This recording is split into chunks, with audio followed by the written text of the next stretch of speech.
¿Se escucha bien, no? Ya. Hoy día es la última sesión. Vamos a ver los 3 capítulos que faltan, que en cierto sentido son los 3 capítulos más complicados. No por eso los dejé para el final, sino que así fue el programa nomás. Pero Romanos 9 al 11 precisa de una lectura nueva, tal vez un poco más profunda. Gracias, Antonio.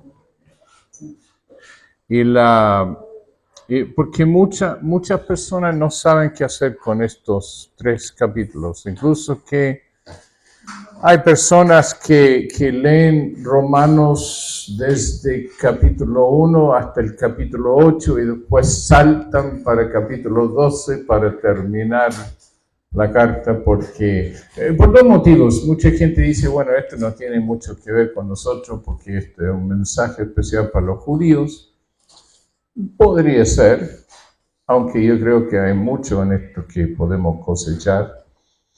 Y lo otro porque la verdad es que tendemos, aun cuando estamos leyendo, tendemos a interpretar lo que estamos leyendo, es decir, que tratamos de entenderlo, pero lo metemos, cuando hacemos la interpretación, lo metemos dentro de los marcos que ya llevamos en la cabeza y a veces no logramos ver fuera de la línea, no fuera del box.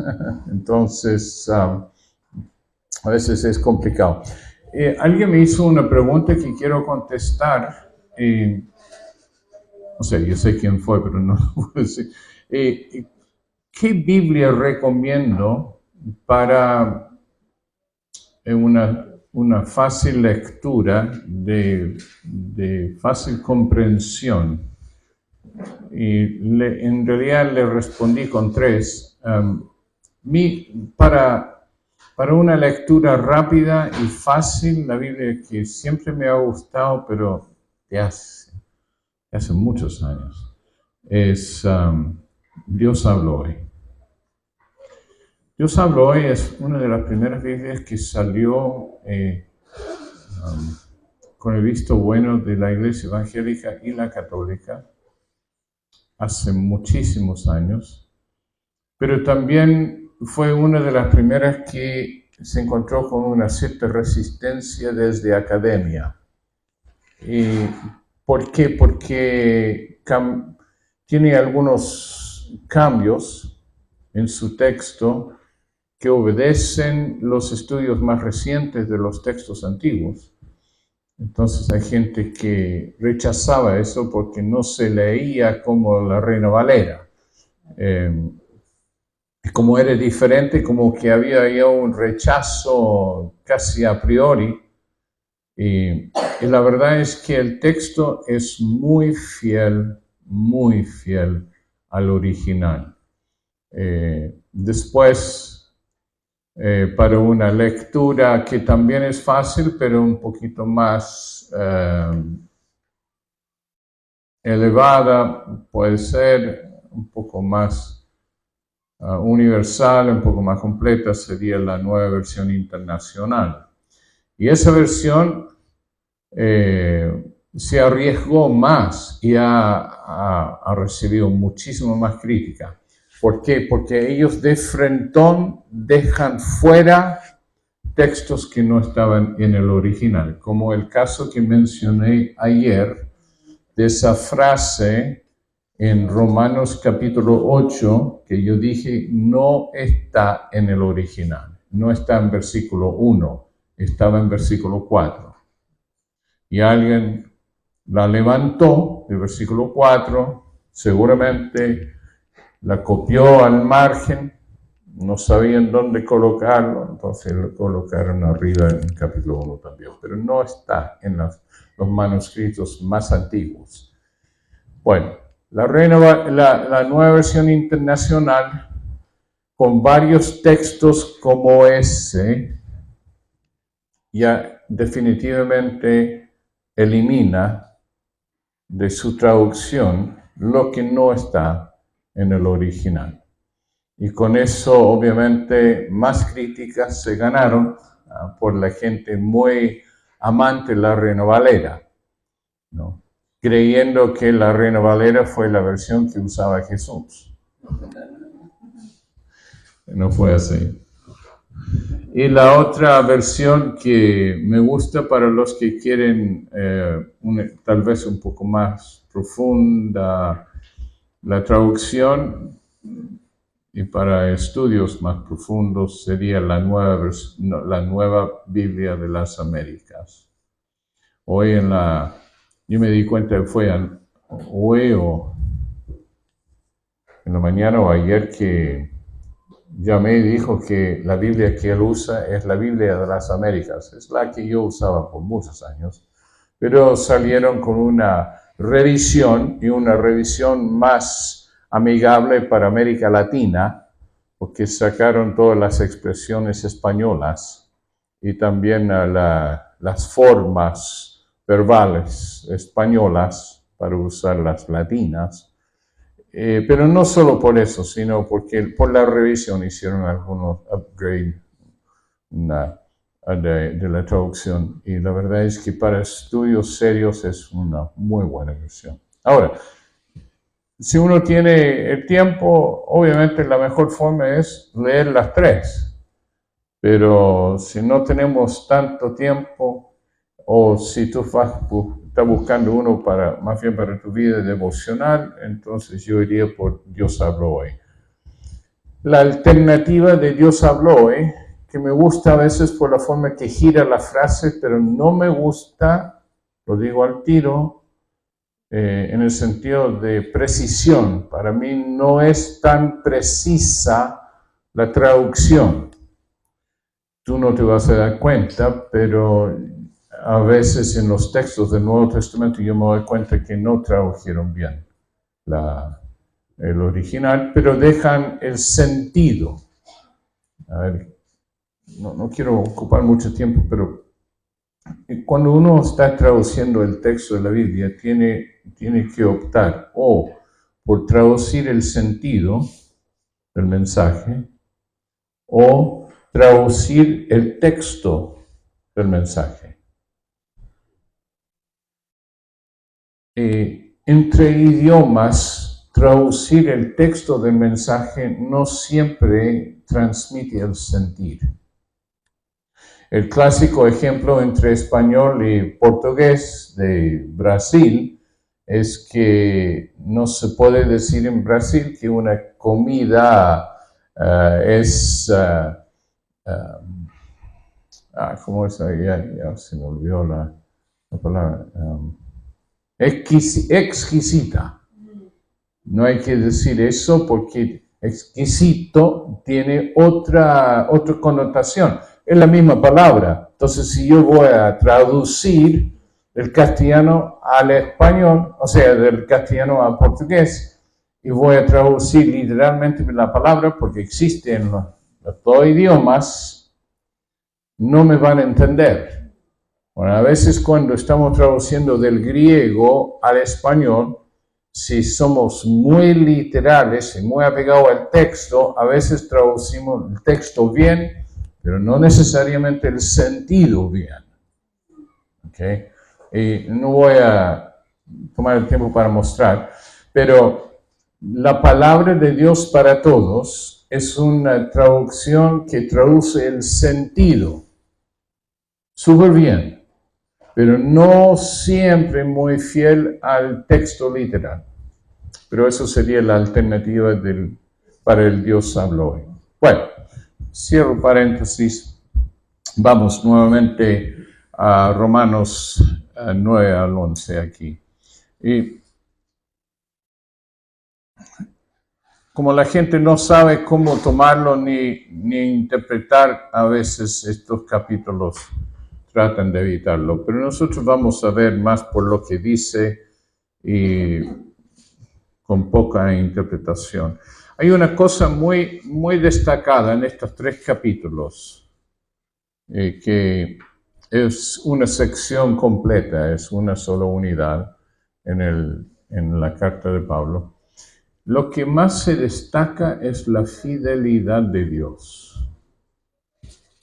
La fidelidad de Dios.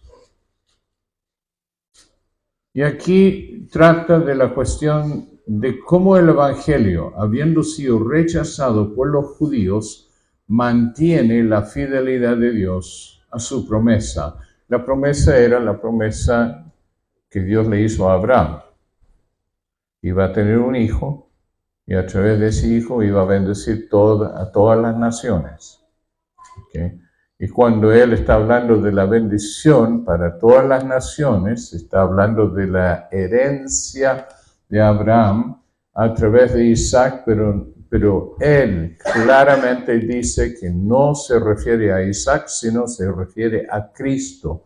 Cristo va a ser la bendición con la cual Dios va a bendecir a todas las naciones. Y esta es la promesa. Y el Evangelio es el cumplimiento de esa promesa de bendecir a todas las naciones del mundo a través de su Hijo.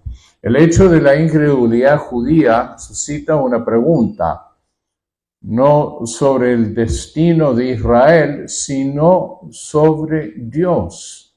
Puesto que Dios ha otorgado tan claramente a Israel una posición de privilegio única, no significa la defección de Israel que la intención de Dios se ha venido abajo. Esa es la pregunta que él está planteando.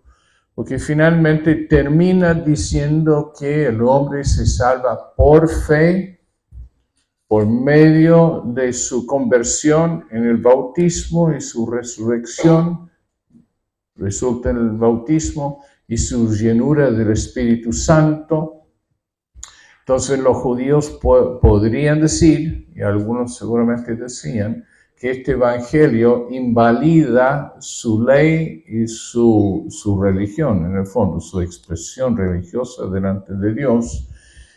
Y Pablo durante toda la carta dice, sí, la ley no te puede salvar, eso es cierto.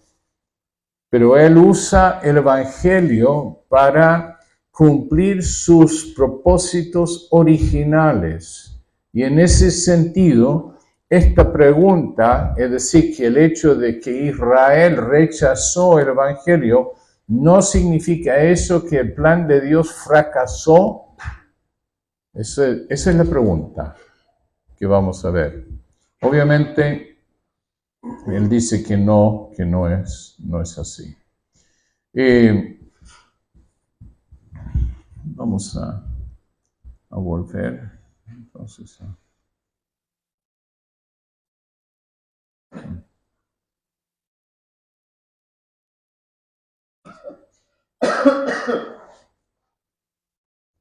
es el capítulo 8, ¿no? Ya.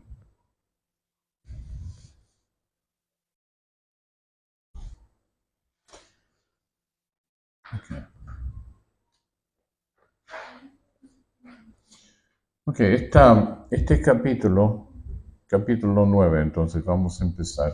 Pablo expresa una angustia que él tiene una tristeza, un profundo dolor que él tiene precisamente a causa del rechazo de los judíos. Diga la verdad en Cristo y no miento, mi conciencia me da testimonio en el Espíritu Santo. Tengo una gran tristeza y un continuo dolor en mi corazón, porque desearía ser yo mismo maldecido y separado de Cristo por amor a mis hermanos, por los de mi raza que son israelitas. Y lo que él empieza a mostrar aquí es increíble. Él dice, de ellos son la adopción. ¿Adopción de quién? La adopción de Dios, de su Padre. Ellos son la adopción, la gloria, el pacto, la promulgación de la ley, el culto, las promesas, de ellos son los patriarcas y de ellos desde el punto de vista humano vino Cristo, el cual es Dios sobre todas las cosas, bendito sea por siempre. Amén. Ellos tenían todas las ventajas. Así todo, Dios sabía que iban a rechazar con toda esta ventaja de tener varios, por lo menos 4.000 años de historia en Dios. Por lo menos 4.000 años de historia en Dios. Y tenía todas estas ventajas que él menciona. Dios así todos sabía que ellos iban a rechazar la propuesta de Dios para el mundo, que es Jesús. La propuesta de Dios para el mundo es Jesús. Y él sabía que ellos lo iban a rechazar. Y para manifestar aún más su fidelidad, mostrar aún más su justicia, les dio, sabiendo que lo iban a rechazar, les dio todas estas ventajas en su vida, para que nadie pudiese levantar el dedo en contra de Dios y enjuiciarlo por ser injusto. Dios manifiesta su justicia a través de su fidelidad al pueblo de Israel. Pero ellos fallaron. Y dice en versículo 6, ahora bien, no estoy diciendo que la palabra de Dios haya fallado. No, la palabra, la promesa, lo que Dios le habló a Abraham se va a cumplir. No es que falló. No todos los que descienden de Israel son israelitas. Qué interesante esa frase, ¿no? Él lo que está diciendo es que no todos los que tienen pasaporte de Israel son israelitas. Los israelitas son los que son verdaderamente de su corazón, ¿no?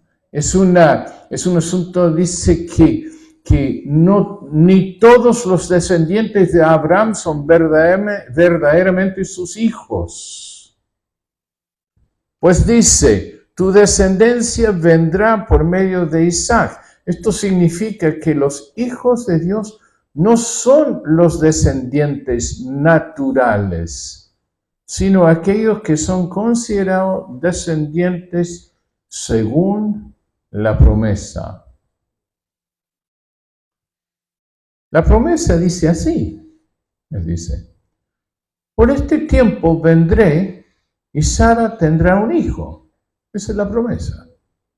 Y no solo esto, también sucedió cuando Rebeca concibió de un solo hombre, de nuestro antepasado Isaac, aunque sus hijos todavía no habían nacido, ni habían hecho algo ni bueno ni malo, y para confirmar que el propósito de Dios no está basado en las obras, sino en el que llama, se le dijo, el mayor servirá al menor. Como está escrito, a Jacob amé, pero a Esaú aborrecí. Obviamente, la primera pregunta va a ser respecto a si Dios es justo o no. ¿Cómo puede ser una cosa así? Pero eso es visto desde el punto de vista humano. Lo que Pablo está manifestando aquí es el derecho soberano de Dios. Dios hace como Él quiere y no tiene que responderle a nadie. Y él dice precisamente en versículo 14, que diremos entonces que Dios es injusto, de ninguna manera. Y después él cita varios, aquí va a citar la experiencia de Moisés con Faraón, donde Dios endureció el corazón de Faraón para hacer cumplir su propósito. Dios hace como Él quiere.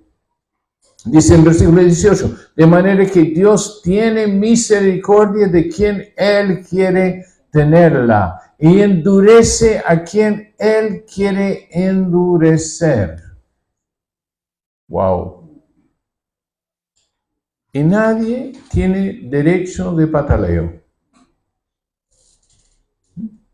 Porque Él mismo dice, ¿qué derecho tiene el barro a cuestionar el alfarero que lo hace de una u otra forma? Es ridículo, él dice. Es ridículo. El alfarero hace como quiere y hace lo que quiere con el barro. Él tiene soberano derecho sobre esto. Si él quiere hacer un vaso de honra, lo hará. Y si él quiere hacer un vaso de uso común, lo hará.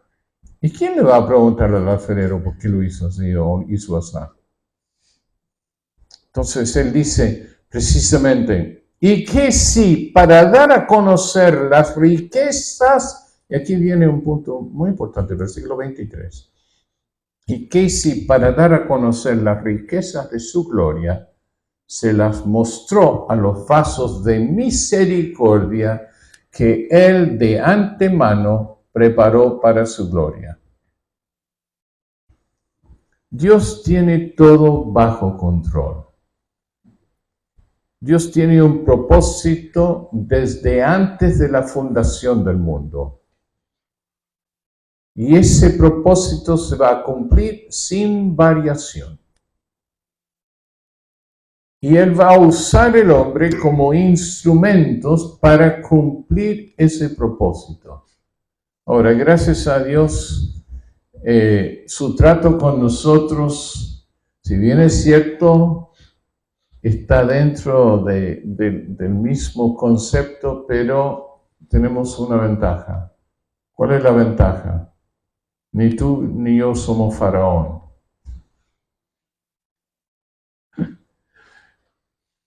Y no se trata de vasos así de honra y deshonra, aun cuando en Timoteo menciona exactamente esa figura.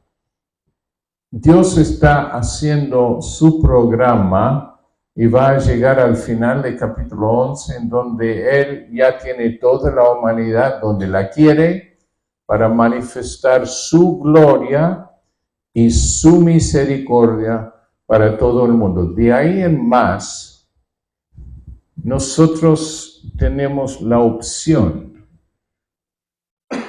de rechazar o aceptar, y dependiendo de esa elección, si somos parte de la promesa de Dios o no. Vamos a ir más adelante, vamos a ver ese tema. Y finalmente, capítulo 9, él dice que la justicia, como él viene diciendo desde capítulo 1, la justicia es por fe. Entonces, ¿qué diremos? Que los no judíos que no buscaban la justicia, la han alcanzado. Es decir, la justicia que viene por medio de la fe. Sí, pero Israel, que buscaba la ley de justicia, no la alcanzó. Los gentiles que no lo buscaban, lo encontraron, y los judíos que lo buscaban, no lo encontraron. ¿Por qué? Porque no la buscaba a partir de la fe, sino a partir de las obras de la ley.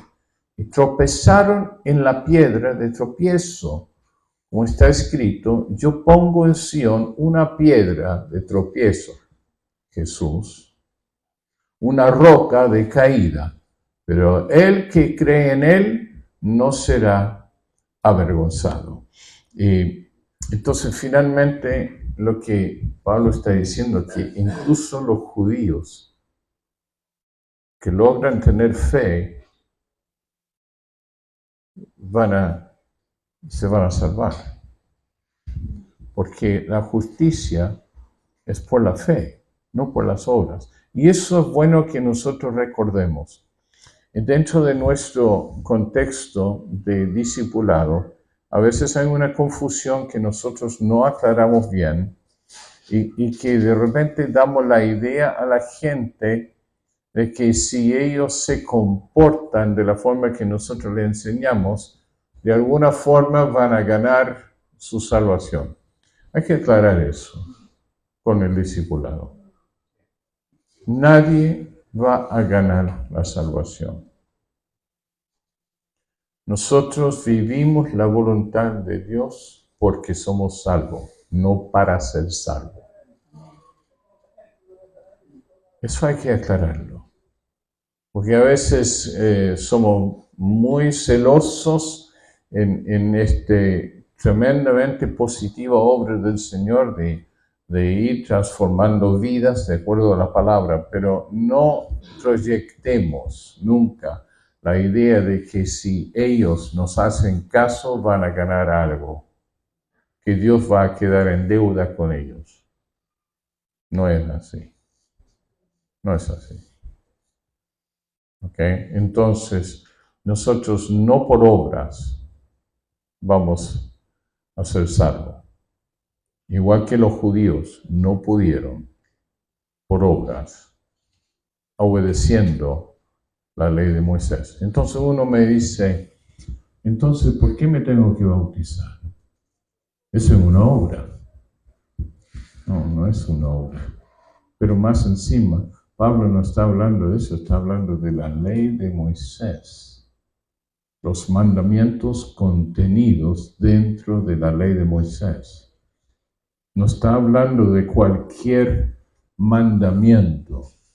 Está hablando de la ley de Moisés, tratando de vivir esa ley para conseguir la salvación. No le ha resultado a nadie y no le va a resultar a nadie. Eso es lo que está diciendo. No está diciendo que no hay que obedecer los mandamientos. Hay más de 1000 mandamientos en el Nuevo Testamento, si mal no recuerdo. No es que el Nuevo Testamento sea de gracia sin mandamientos. Es que nosotros obedecemos la voz de Dios porque somos hijos de Dios. No para llegar a ser hijos de Dios. Somos hijos de Dios por causa de la fe, igual que Abraham, nuestro padre de la fe. Ahora él va a continuar, capítulo 10, y él nuevamente menciona su deseo, el deseo en su corazón de ver a Israel salvado. Él dice en versículo 1, hermanos, ciertamente lo que mi corazón anhela y lo que pido a Dios en oración es la salvación de Israel. Me consta que ustedes tienen celo por Dios, pero su celo no se basa en el conocimiento. Es un buen punto. Es un muy buen punto también para nosotros. Todo lo que nosotros hacemos tiene que estar basado en el conocimiento de lo que Dios quiere, de lo que es la voluntad de Dios, y no imponer cosas que no están en la Escritura, ni quitar de lo que existe en la Escritura. Nuestro comportamiento tiene que estar de acuerdo con el conocimiento de la palabra de Dios. Pues al ignorar la justicia de Dios y procurar establecer su propia justicia, los judíos no se sujetaron a la justicia de Dios, porque el cumplimiento de la ley es Cristo, para la justicia de a todo aquel que cree. Es decir, que Dios mandó la ley precisamente con el propósito de que se cumpliera en Cristo, sabiendo que ningún hombre iba a poder cumplir la ley. hasta que aparece en el escenario su Hijo, y fue para glorificar a su Hijo. Y también fue precisamente para la justicia, para otorgar justicia a todos los que en Él creemos. Es un regalo por gracia. Qué tremendo esto. Entonces Él ahora nos va a decir, nos va a indicar, ¿cómo es que llegamos a esto entonces? ¿Cómo llegamos? Él dice, Moisés describe así a la justicia que se basa en la ley de Moisés. Quien practique estas cosas vivirá por ellas. Pero la justicia que se basa en la fe dice otra cosa. Estamos en versículo 6, capítulo 10.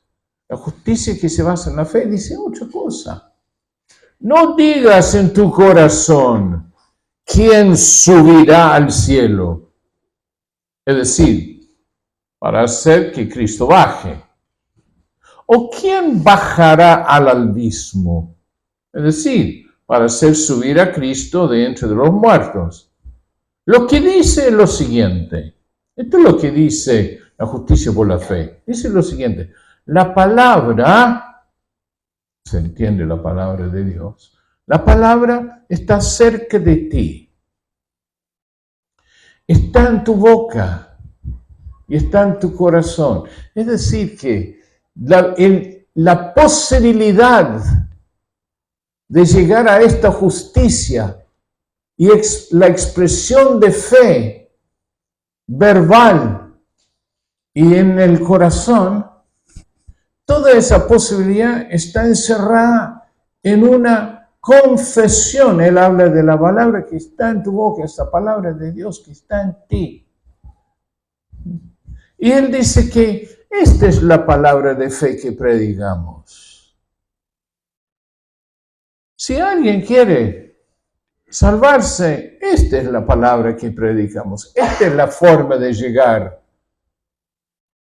a ser justificado por Dios. Esta es la palabra de fe que predicamos. Si confiesas con tu boca que Jesús es el Señor y crees en tu corazón que Dios lo levantó de los muertos, serás salvo. Así de simple. Así de simple para nosotros, los gentiles, pero no era nada simple para los judíos. Y todo esto está escrito dentro de este contexto, esta sección que fue escrita precisamente a beneficio de los judíos, para que ellos pudiesen entender. Pablo está diciendo a todos, pero específicamente a los judíos, de esta forma puedes tú acceder a la salvación. Ya no tienes que ir con más animales de sacrificio al templo, ya no tienes que cumplir con los ritos de la comida, de la bebida, ya no tienes que hacer todo esto de lavar las manos antes de comer y hacer todo un montón, hay un montón de cosas ahí en la ley de Moisés. Y ya no es necesario. Es re sencillo, Jacobo. Es re sencillo, Raquel.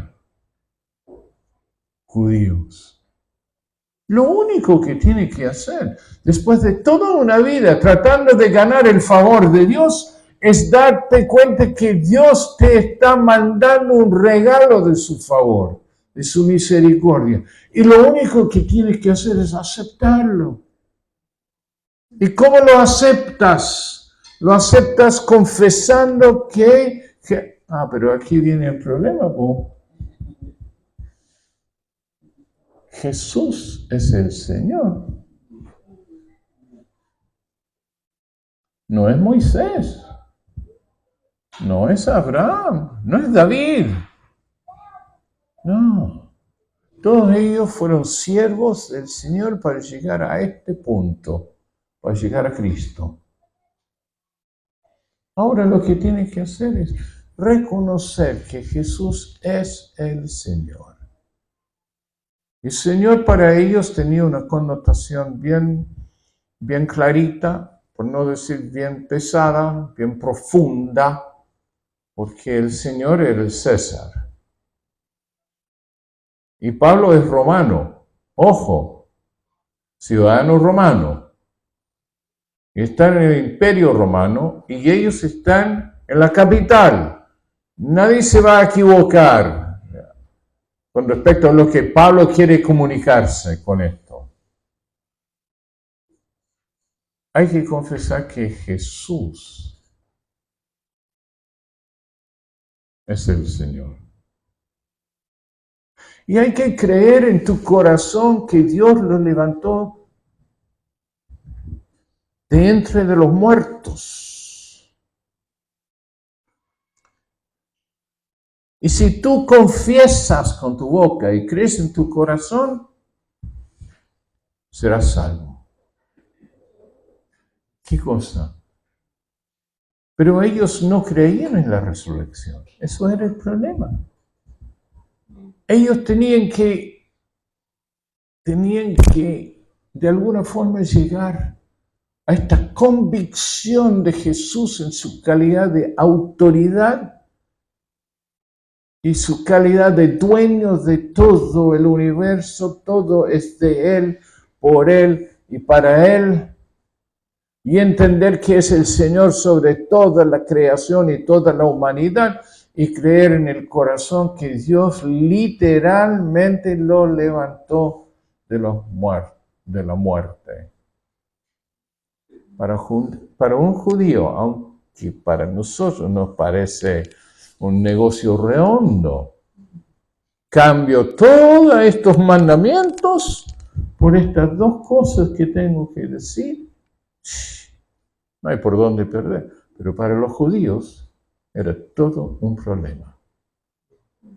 ¿Sabe qué? Los musulmanes hasta el día de hoy, que también vienen de Abraham, hasta el día de hoy no creen que Jesús resucitó. Ellos creen que Jesús fue un profeta de Dios y hasta ellos podrían aceptar que fue un hijo de Dios.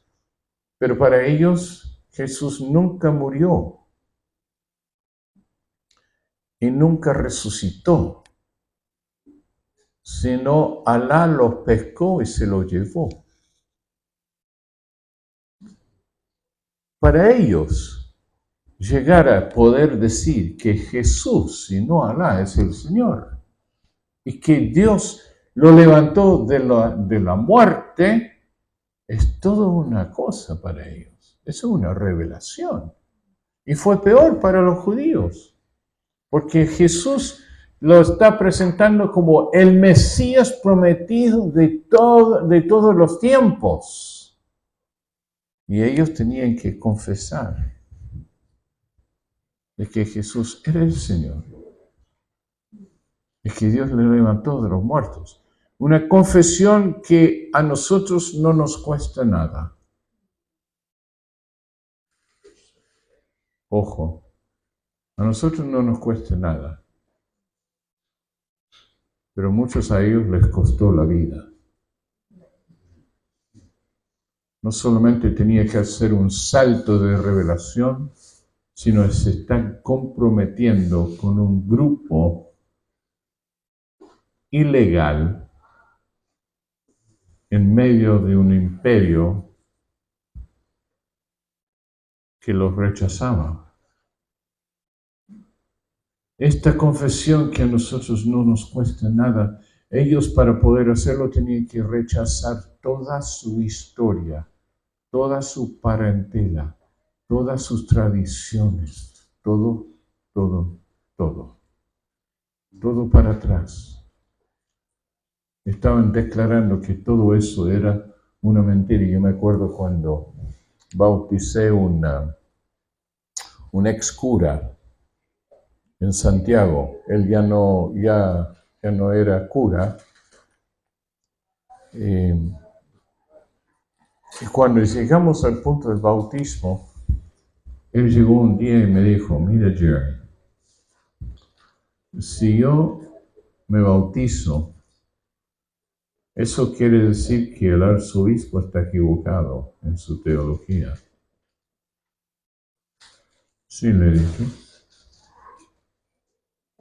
Y si yo me bautizo, eso quiere decir que el cardenal, no me acuerdo quién era en ese tiempo, lo nombró, porque lo conocía personalmente, como había sido cura, había estudiado con él. Dice, entonces, el cardenal está equivocado. Sí, le dije. Y él siguió con ese argumento hasta el Papa. Dice que si yo me bautizo hoy, quiere decir que el Papa está equivocado. Sí, le dije. Ya, me quiero bautizar. Así me dijo, y lo bautizamos. Pero se da cuenta, la progresión tenía que rechazar toda su formación familiar, religiosa, profesional y todo. A esa conclusión tenían que llegar los judíos para aceptar esta confesión. Y él dice, porque con el corazón se cree para alcanzar la justicia, la misericordia. ¿Por qué? Porque la salvación, la justificación es por fe. Es por fe. Entonces él dice, con el corazón se cree. Porque con el corazón se cree para alcanzar la justicia. Y con la boca se confiesa para alcanzar la salvación. Dos verdades muy profundas, que al inicio a nosotros nos cuesta nada, después sobre la marcha nos cuesta harto, a veces. Pero esta es la ruta de la salvación. Pues la Escritura dice, todo aquel que cree en Él no será defraudado. Aleluya. Certeza absoluta. Porque no hay diferencia entre el que es judío y el que no lo es. Pues el mismo que es Señor de todos, es rico para con todos los que lo invocan, porque todo el que invoque el nombre del Señor será salvo. Aleluya. El Evangelio universal. Todos que invoquen el nombre del Señor será salvo. Ahora, esta frase hace suscitar varias preguntas que podríamos tener, que no está al alcance de esta clase para responderlas, pero si se te ocurre alguna pregunta en relación a esto, podríamos tal vez después contestar algunas. Pero hay que recordar esto. La salvación es por fe. Declaramos nuestra fe confesando que Jesús es el Señor y por lo tanto es mi Señor. Y todos aquellos que invocamos el nombre del Señor, seremos salvos. Ahora él continúa, sin embargo, porque tiene una misión. Pablo está en una misión. Él es el apóstol a los gentiles. Y él sigue explicando cómo se puede ir desarrollando esta misión. Y nosotros necesitamos prestar oído a esto, lo que dice Pablo ahora, en el versículo 14, dice, ahora bien, ¿cómo invocarán a aquel en el cual no han creído? ¿Y cómo creerán en aquel de quien no han oído nunca nada? ¿Y cómo oirán si no hay quien les predique? ¿Y cómo predicarán si no son enviados? Buena secuencia de preguntas, ¿no? ¿Cómo van a creer si nadie llega para explicar. ¿Y cómo va a llegar si nadie los envía? Esto es el proceso de las misiones. ¿Ya? Y este mismo proceso sigue. La iglesia hoy necesita enviar predicadores para predicar a aquellos que no han escuchado nunca, para que ellos al oír la palabra puedan tener la opción de confesar con su boca a Jesús y creer en su corazón que Dios lo levantó de los muertos. Eso es la misión, y Pablo está en esta misma misión. Y él dice que ¿cómo predicarán si no son enviados? Como está escrito, cuán hermosa es la llegada de los que anuncian la paz, de los que anuncian buenas nuevas. Cuán hermosa es la llegada de esta gente de lejos que viene a compartirme de las misericordias de Dios y la gracia de Dios en Cristo Jesús y mostrarme cuál es el camino a Dios y qué tengo que hacer para alcanzar la salvación. ¡Cuán hermosa esto! Pero, dice Pablo, no todos obedecieron el Evangelio. Referencia a los judíos. Claro que también a los gentiles, no todos recibieron. Pues Isaías dice, Señor, ¿quién ha creído nuestro anuncio? Así que la fe proviene del oír. Y el oír proviene de la palabra viva de Dios. Ahora, tu versión no dice palabra viva, sino no dice logos, que es la palabra universal que podría haber aplicado aquí, sino usa una palabra, un vocablo que también significa en español palabra, pero tiene una connotación un poquito más allá, es una palabra viva. Es una palabra que da vida, es una palabra en donde finalmente esta palabra me habló profundamente a mi corazón y ahí en mi corazón levantó la fe y me llevó a confesar a Jesús. Esta es una palabra que llega adentro y se personaliza dentro de nosotros y apela a la fe y a la obediencia. Aleluya. Así que si queremos provocar fe en la gente, ¿qué tenemos que hacer? Entregarles la palabra de Dios. Porque la fe proviene del oír. Y el oír proviene de la palabra de Dios. Pero yo pregunto, dice, ¿en verdad no han oído? Ah, claro que sí, que han oído. Por toda la tierra salió la voz de ellos. Y sus palabras han llegado hasta los confines de la tierra. Tremendo mover misionero, ¿no? Llegó hasta los confines de la tierra. Y vuelvo a preguntar, ¿en verdad Israel no ha comprendido esto? ¿Será que Israel, que en el capítulo 9, que tenía todas las ventajas que hay por haber con respecto a Dios, ¿será que ellos realmente no han comprendido esto? En primer lugar, Moisés dice, yo haré que ustedes sientan celos de un pueblo que no es pueblo. Y haré que ustedes se enojen con un pueblo insensato. Ahí está la tensión, el conflicto entre judíos y gentiles. Dios quería provocar a Israel a celos, dando la salvación a los gentiles. Y viendo los gentiles en su ya estoy inventando aquí ahora, por favor, ¿eh? Pero viendo los gentiles en sus reuniones de alabanza, saltando, brincando, cantando, llenos de alegrías, hablando en lenguas, hablando en profecías, alabando a Dios, y los judíos afuera mirando, mire qué está pasando acá adentro. Y ellos dicen que esto es de Dios.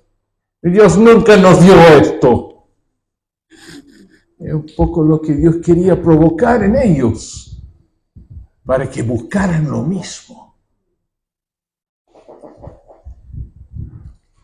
Pero acerca de Israel dice, todo el día extendí mis manos a un pueblo rebelde y contestatario. Lapidario, ¿eh? Lapidario. Y con eso llegamos al capítulo 11. Aleluya. Y la hora se acabó. Bueno. Capítulo 11 solamente dice algunas cosas y lo voy a decir rapidito. El rechazo de Israel fue parcial y transitorio. No todo Israel fue rechazado porque no todo Israel rechazó el Evangelio. Y Pablo se pone como el ejemplo. Él dice, por ejemplo, yo mismo soy judío.